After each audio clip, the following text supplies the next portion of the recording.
안녕하세요. 스타일19 임광목 대표입니다. 9월 14일 일요일 아침에 인사를 드립니다. 여러분들 아침 저녁으로 많이 시원해졌죠? 물론 그 낮에는 아직 한참 덥긴 하지만요. 그래도 가을의 초입에서 오늘도 즐겁고 행복한 일요일, 즐겁고 행복한 휴일 보내시기 바랍니다. 그리고 아침 저녁으로 시원해졌기 때문에 오히려 또 감기, 환절기 들어가면서 감기도 조심해야 될 것 같으니까요. 건강에도 유의하시기 바라겠습니다.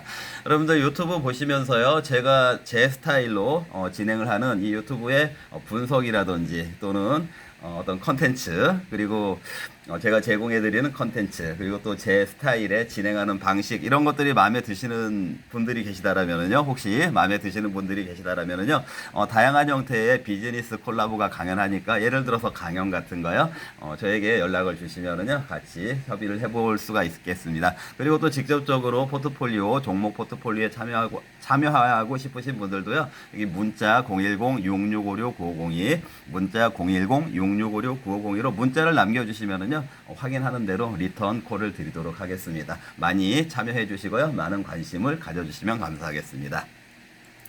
여러분들 지난주에 여러분들 키워드 우리 증시 키워드 하나 꼽으라고 하면은 여러분들 뭐 꼽으실 것 같으신가요? 여러분들도 증시를 관심 있게 보시는 분들이고 증시에 참여하고 계시는 분들이니까 다 아시겠죠? 지난주에 우리 한국 코스피가 사상 최고치를 경신을 했습니다. 물론 이건 이제 사상 최고치를 경신했으니까 좋은 일이고요. 물론 이제 한국뿐만 아니라 사상 최고치가 한국에 국한돼서 경신이 되는 게 아니고 이외의 국가들, 다른 국가들도 비슷한 현상이 진행이 되고 있는 국가들도 있습니다. 자, 그런데 우리 한국 증시의 사상 최고치는 정말 사상 최고치라고 볼 수가 있을까요? 여러분들 사상 최고치 지금 언론에서 코스피가 코로나 이후에 유동성이 풀렸을 때 3,300 가까이 갔었지만 거기에서 크게 밀려가지고 주가가 대폭락이 오지 않았었습니까? 그러고 나서 지금 4년 만에 무려 4년 만에 이번에는 3,300을 돌파하고 이제 3,400 가까이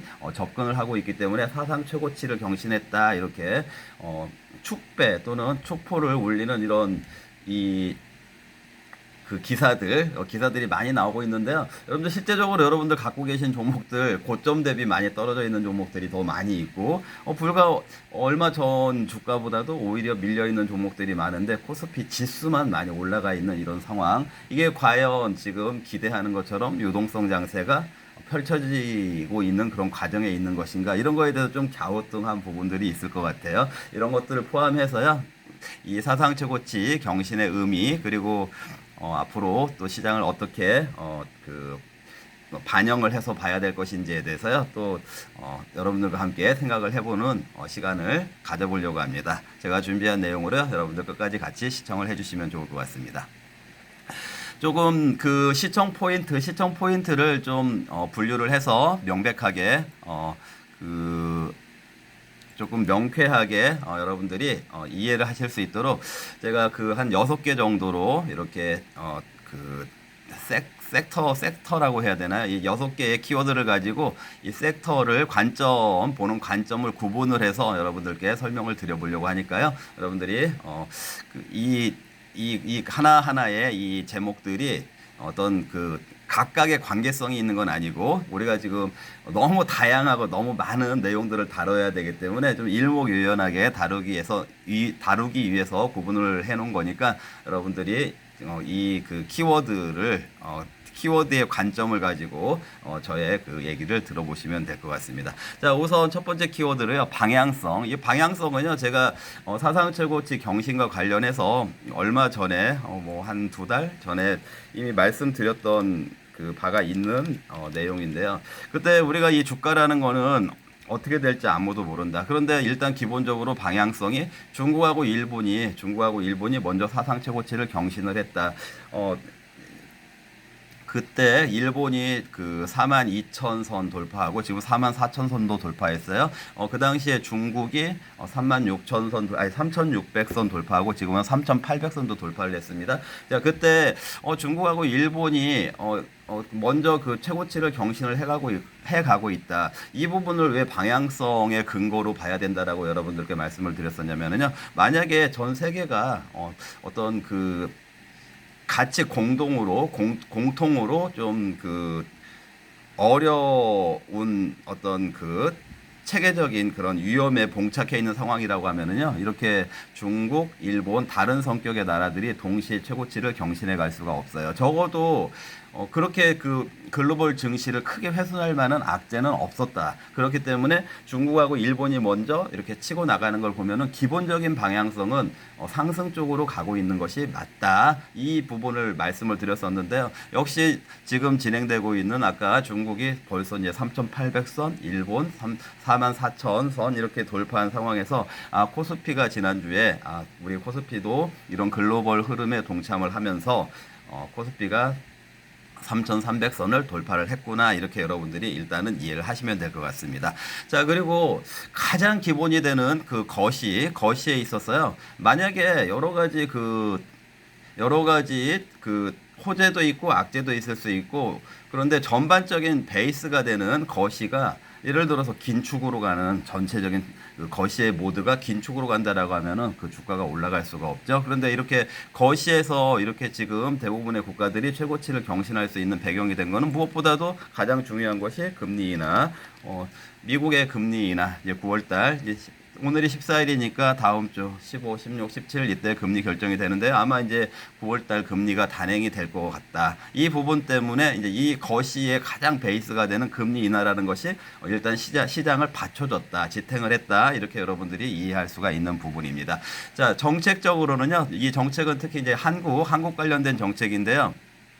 지난주에 그 대주주 지분, 이게 사실은요, 제가 한 1주, 2주 정도 전에 유튜브에서 그 강화된 상법 개정안 얘기하면서 뭐 대주주를 10억 원을 보유한 사람들로 이렇게 하게 되는 거는 증시에 상당히 부담이 될 거다.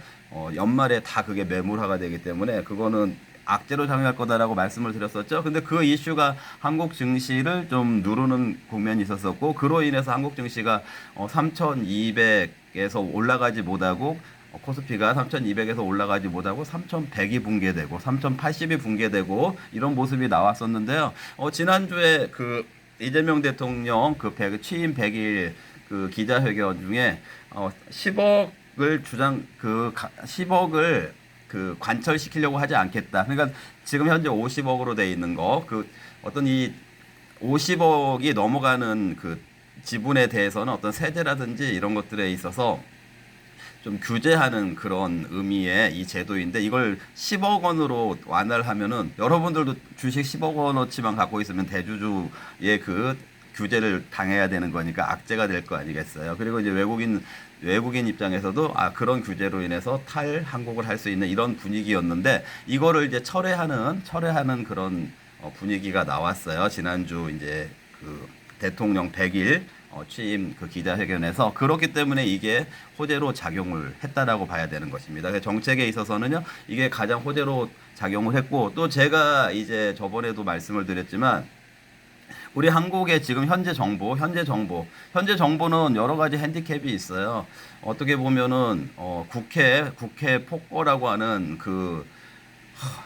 이게 정말 민주주의가 맞나 싶은 이 과정을 통해서 이게 계엄이 발생했고, 그 계엄을 가지고 또 대통령을 탄핵을 시키고, 그거에 이제 수혜로 새로운 대통령이 등장을 하게 됐고, 이런 일련의 과정, 또 그 새로운 대통령은 여러 가지 범죄 피의자의 지금 신분을 갖고 있는 이런 상황에서 좀 무리한 정책들이 많이 나오고 있는데, 이 무리한 정책들, 이런 것들을 그 강행을 하면서도 이 정부가 지금 그 국민들의 지지를 받아내기 위해서는 어쨌든 증시를 왜냐하면 코스피 5천 시대를 열겠다 이런 말을 했으니까, 만약에 증시까지 꺾인다고 하면은 아마 대통령 지지율이 확 떨어질 거예요. 그렇기 때문에 이 정부 또 대통령 입장에서는 이 증시를 어떻게든 받쳐가지고 올리려고 하는 그런 그 동기가 베이스에 있다. 그렇기 때문에 우리 한국 증시가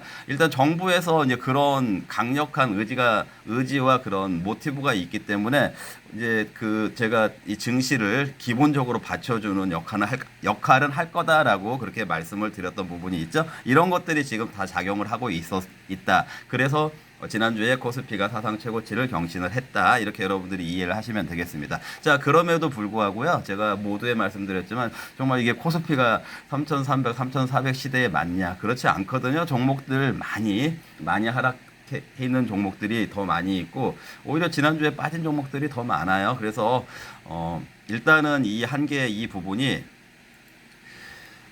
그 기본적으로 그 유동성 장세로 만약에 간다고 하면 유동성 장세로 제가 U자를 여기에 써놓은 이유는 유동성 장세로 간다라고 한다면은 종목들이 그 대부분의 종목들이 다 같이 막 올라가야 되거든요. 그게 유동성 장세예요. 무슨 얘기인지 아시겠죠? 사실은 유동성 장세로 갈 수 있는 여건은 있어요. 우리나라 같은 경우에. 왜냐면은 정부에서 그 뭐 소비 뭐였죠? 그 저기 민생 뭐 이거 해가지고 돈을 풀었잖아요. 또 20일인가 또 한 번 더 푼다고 하니까 이런 돈을 풀기 때문에 유동성으로 갈 수 있는 그런 조건은 있는데 그런데 지금 종목들이 전체적으로 올라가지 못하고 있잖아요. 대부분의 90% 이상의 종목들은 올라가지 못하거나 정체되어 있거나 조정을 받고 있는데 지수만 올라가고 있다. 이게 한계라는 것이죠. 자, 그리고 특히 지난주 같은 경우에는요. 여러분들 하이닉스가 종목 자체로서의 호재가 있었어요. HBM4 이거 뭐 양산 이 얘기는 항상 나왔던 얘기인데 이제 하필이면은 지난주에 대통령 취임 100일 기자회견 할 때 그리고 지난주가 또 무엇이었습니까? 제가 항상 강조드리는 동시만길 이거 있을 때 왜 하이닉스가 HBM4 그 양산 얘기가 나오면서 혼자서 6%가 급등을 했잖아요. 금요일날. 자, 하이닉스가 우리나라 시가총액 2위예요. 2위. 시가총액 2위의 종목이 6%가 급등을 하면은 지수는 올라가게 돼 있습니다. 지수는 올라갈 수밖에 없습니다. 그런데 다른 종목들은 같이 올라가지 못했다라는 거. 그리고 가장 그 정부의 눈치를 많이 보는 업종이 금융 쪽이라고 했죠. 금융, 그 다음에 뭐 증권. 자, 이런 종목군들이 일단은 이 증권주들은 이쪽 정부에서 그 증시를 아까 코스피 5천 시대 증시를 살려야 된다 이런 의지가 있다라고 하면은 증권주들이 아무래도 수혜를 입겠죠. 주가가 올라가니까 이제 그런 부분들이 있고 또 이제 한편에서는 우리 금융감독원 금융위원회 이 제도도 지금 바뀌고 있고 이런 시스템 속에서는 이게 굉장히 그 관치, 금융 이런 거는 굉장히 안 좋은 것임에도 불구하고 산업들 중에서는 금융 이런 쪽, 증권 이런 쪽에 정부의 정책에 좀 협조하는 경향이 크죠. 작년에 우리 윤석열 정부에서도 그 밸류업 할 때도 은행주들, 증권주들 이런 종목들이 먼저 올라갔던 거하고 비슷한 맥락으로 보시면은 역시 그 지난주에 한국의 코스피의 3,300선 돌파에는 이 하이닉스와 정부의 좀 협조적인 그런 역할을 하고 있는 금융주들만이 주도를 했다. 그게 한계라는 거죠. 왜냐하면 전반적인 유동성 장세로 가기에는 너무 다른 종목들, 너무 많은 종목들이 오히려 하락하거나 정체되어 있고 고점에서 많이 조정을 받고 있는 상황이기 때문에 이런 한계가 있다. 이렇게 여러분들이 이해를 하시면 될 것 같습니다.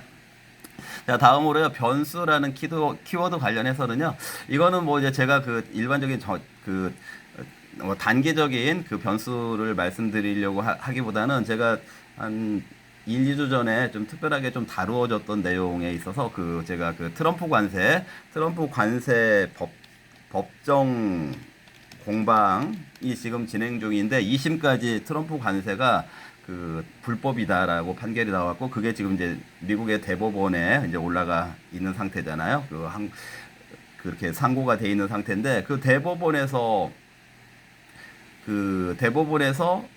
항소가 돼 있는 상태인데 연방 대법원에서 이제 그 판결이 올해 연말 안에 날 것 같아요. 제가 보기에는 연말보다도 뭐 한 2개월 이내에 날 것 같은데 곧 판결이 날 것 같아요. 자, 그런데 이제 그게 만약에 대법원에서마저도 불법이다 이렇게 하면은 트럼프 관세는 무효화가 되는 거고 그 그 상호관세 막 협상 과정 중에서 트럼프를 만난 그 다른 나라들의 정상들이 다 트럼프가 요구하는 것들 다 들어주겠다고 하고 뭐 협의가 이루어진 이런 부분들이 상당히 있잖아요. 근데 그게 다 무효화 되는 거예요. 안 해도 할 말이 없어지는 그런 상황이에요. 미국에서 만약에 대법원에서 그런 판결이 난다라고 하면은, 자, 그러면은 만약에 그렇게 된다라고 하면은 지금 우리나라 한국 같은 경우에 자동차주들이 눌려 있잖아요.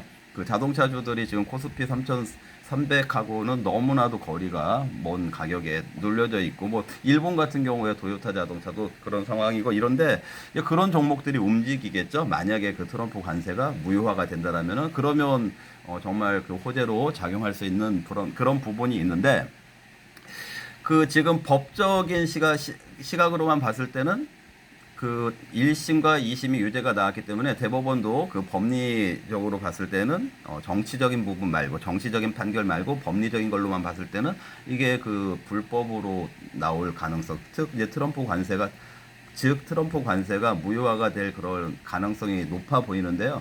이제 그렇게 되면은 이제 그 이 법을 의회에서 트럼프 관세가 그 지지하는 그런 법이 나오면은 또 이게 트럼프 관세 이슈가 될 수밖에 없거든요. 그런데 지금 어쨌든 그 하원, 미국의 국회에 해당되는, 의회에 해당되는 하원에서요, 상원 하원제 중에서 하원에서 이게 만약에 그 트럼프 관세가 불법으로 나온다라고 하면은 의회에서 나서겠다. 그러니까 그 얘기는 이제 법안을 바꾸겠다. 트럼프의 법안을 지지하는 법안을 바꾸겠다. 이런 그 하원 의장의 얘기가 있었어요. 이제 이러다 보니까 만약에 이제 이게 불법으로 나온다고 하더라도 또 의외로 공이 넘겨져서 이게 질질질질 이제 그 관세 이슈가 끌어질 그럴 가능성이 있다. 그래서 중장기적인 변수 중에 지금 이 시중에서 또는 이 증시 저변에서 많이 다뤄지진 않고 있는데, 저는 이 부분도 굉장히 앞으로 오히려 여기서 말한 금리나 이거보다도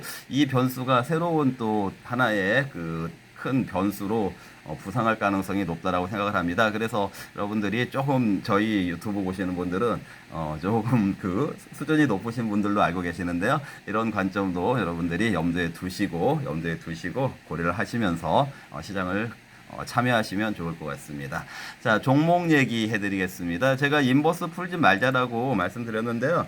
뭐 자금 많이 가지고 계시고 그 중에서 일부만 인버스를 유지하시는 분들은요, 뭐 지금 계속해서 인버스 비중 추가적으로 해도 되고, 그런데 만약에 자금이 100만 원밖에 없는데 난 100만 원밖에 없는데 100만 원을 가지고 인버스만 다 샀다, 이렇게 했다라면은 지금 코스피가 일단 올라왔으니까 손실이 발생하고 있겠죠. 이런 경우는요, 지금 근데 사실은 그 100만 원 가지고 인버스를 하시는 분도 없을 것이라고 생각을 하고, 현실적으로 그렇게 하시는 분은 없을 거라고 생각을 하는데, 이제 저는 일부 포트폴리오의 인버스를 가져가야 된다라고 지금도 똑같이 말씀을 드리는 것이고요. 근데 만약에 혹시라도 정말 지금 인버스만 들고 있는 이런 분들이라고 하면은 코스피가 3,300, 어쨌든 이 3,200의 큰 저항을 돌파한 이 지점에서는요, 오히려 인버스를 들고 가는 것보다는 아까 말씀드렸던 것처럼 코스피 3,300, 3,400하고는 너무나 멀리 있는 종목들,